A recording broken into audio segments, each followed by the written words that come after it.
Hello, today I wanted to go over how to make a tiny little book at home with just some scissors and a ruler if you want. So the first thing you do is take your piece of paper and divide it into 4 equal pieces.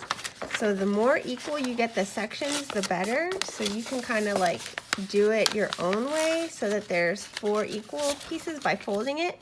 But if you measure it and you have a regular sheet of computer paper, you want to divide it in sections of 2 3/4 of an inch.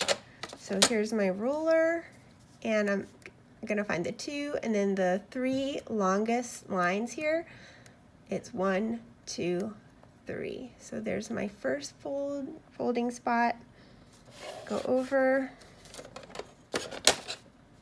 Here's the second place where I'm gonna fold, and then you're gonna make 1 more so that you have 3 dashes, and then you're gonna just fold along those lines. So try to get it as even as you can, but if you can't get it perfectly even, that is okay. It'll still look like a book in the end.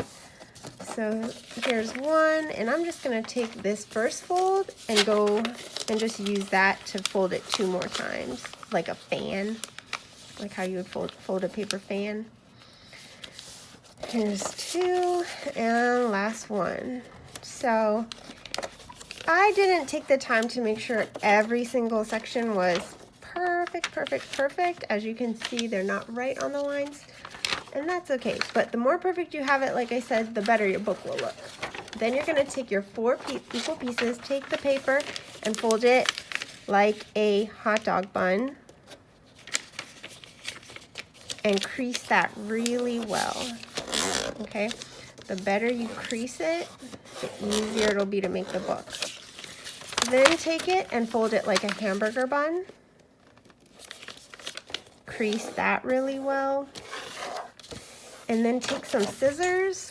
If you don't have scissors, you can carefully tear, but stop at the crease here. Stop at the middle. Don't cut all the way. So it kind of looks like this.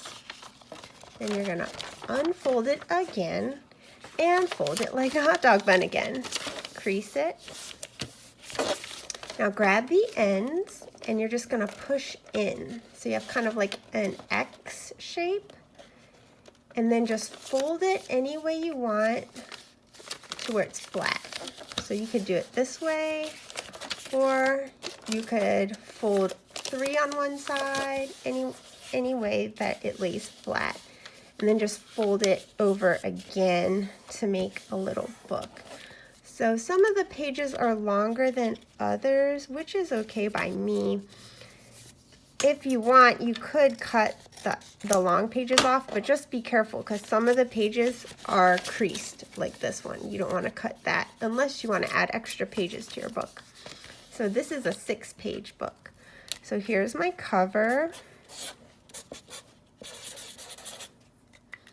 And then you're gonna have page 1, so whatever you want to put as the first page of your book, flower. Page 2, and then write your sentences. Page 3, draw page 4, 5, and your story comes to an end on page 6, and that's it. And that's a tiny little book for you to draw and write your own little story.